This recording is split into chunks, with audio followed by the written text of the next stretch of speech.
શિક્ષણમાં નવતર પ્રયોગ દાહોદ જિલ્લાના નવનિયુક્ત વિદ્યા સહાયકો માટે STEM શિક્ષણની વિશેષ 4 દિવસીય કાર્યશાળા સંપન્ન.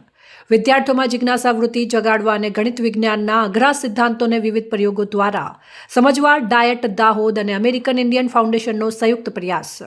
વર્તમાન સમયમાં શિક્ષણ માત્ર પાઠ્યપુસ્તકો પૂરતું સીમિત ન રહેતા પ્રાયોગિક રીત બને તે દિશામાં શિક્ષણ વિભાગ સતત પ્રયત્નશીલ છે. આ હેતુને સાર્થક કરવા માટે GCERT ગાંધીનગર સંકલિત અને જિલ્લા શિક્ષણ અને તાલીમ ભવન દાહોદ દ્વારા અમેરિકન ઇન્ડિયન ફાઉન્ડેશનના તકનીકી સહયોગથી દાહોદ જિલ્લાના ધોરણ 6 થી 8માં ફરજ બજાવતા નવનિયુક્ત વિદ્યા સહાયકો માટે ગણિત અને વિજ્ઞાન વિષય આધારિત STEM સાયન્સ ટેકનોલોજી એન્જિનિયરિંગ અને મેથેમેટિક્સ શિક્ષણની 4 દિવસીય તાલીમ કાર્યશાળાનું ભવ્ય આયોજન કરવામાં આવ્યું હતું. ગોખણપટ્ટી મુક્ત શિક્ષણનો નવો અભિગમ.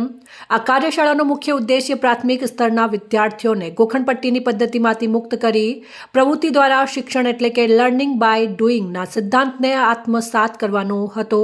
નવનિયુક્ત શિક્ષકો જ્યારે વર્ગખંડમાં જાય ત્યારે તેઓ વિષયને ભાગરૂપ બનાવવાને બદલે રસપ્રદ બનાવે તે માટે આ તાલીમમાં વિવિધ વૈજ્ઞાનિક પ્રયોગો અને હસ્તનિર્મિત શૈક્ષણિક સાધનો બનાવી કળા શીખવવામાં આવી રહી હતી.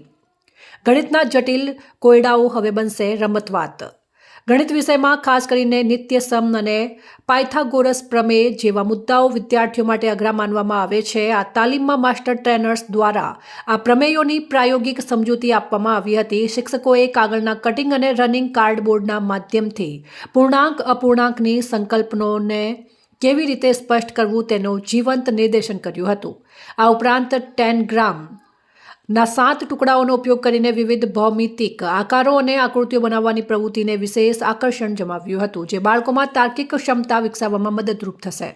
વિજ્ઞાનના આશ્ચર્યજનક પ્રયોગોનું પ્રત્યક્ષ નિર્દેશન. વિજ્ઞાનના શિક્ષણને જગ અસરકારક બનાવવા માટે આ તાલીમમાં લો કોસ્ટ ઓછા ખર્ચના પ્રયોગો પર ભાર મૂકવામાં આવ્યા હતા. પૂંઠા, નળી અને દોરીની મદદથી તૈયાર કરેલા રોબોટિક હેન્ડના પ્રયોગ દ્વારા માનવ શરીરના હાથના સાંધા, સ્નાયુઓ અને કંકાલ તંત્રની કાર્યપદ્ધતિ સમજાવવામાં આવી હતી. ચુંબકના ગુણધર્મો અને તેના આકર્ષણ અપાકર્ષણના સિદ્ધાંતને હવામાં તરતી પેન્સિલ એટલે કે મેગ્નેટિક લેવિએશનના પ્રયોગ દ્વારા શિક્ષકોએ આત્મસાત કર્યો હતો. પાણીનો બગાડ અટકાવવા અને વિજ્ઞાનનો વ્યવહારુ ઉપયોગ સમજવા માટે પાણીના સ્તરની માપણી કરતા ઇન્ડિકેટર બનાવવાનો પ્રયોગ કરવામાં આવ્યો હતો. સાદી સ્ટ્રો અને કાગળની મદદથી રોકેટ બનાવીને ન્યૂટનના ગતિના નિયમો અને હવાના દબાણ વિશે વિસ્તૃત સમજૂતી આપવામાં આવી હતી. નેતૃત્વ અને માર્ગદર્શન.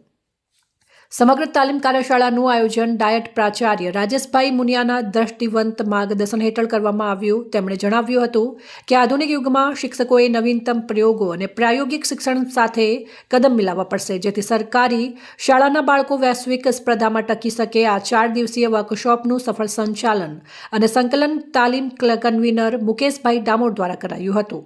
કાર્યશાળાના અંતે સહભાગી વિદ્યા સહાયકોએ હકારાત્મક પ્રતિભાવ આપતા જણાવ્યું હતું કે આ તાલીમથી તેમનામાં આત્મવિશ્વાસમાં વધારો થયો છે. હવે તેઓ વર્ગખંડમાં ગણિત વિજ્ઞાનને વિવિધ પ્રયોગો દ્વારા એક નવા ઉત્સાહ સાથે ભણાવશે. અમેરિકન ઇન્ડિયન ફાઉન્ડેશનના સહયોગથી થયેલું આ આયોજન દાહોદ જિલ્લાના શિક્ષણ જગત માટે સીમાચિહ્નરૂપ સાબિત થશે. નવીનતમ શૈક્ષણિક પ્રયોગો. દાહોદ ડાયટ ખાતે આયોજિત 4 દિવસીય તાલીમમાં 10 ગ્રામની મદદથી આકારોની રચના કરતા અને વોટર લેવલ ઇન્ડિકેટર તથા રોબોટિક હેન્ડ જેવા વિવિધ પ્રયોગો દ્વારા સમજૂતી મેળવતા નવનિયુક્ત વિદ્યા સહાયકો.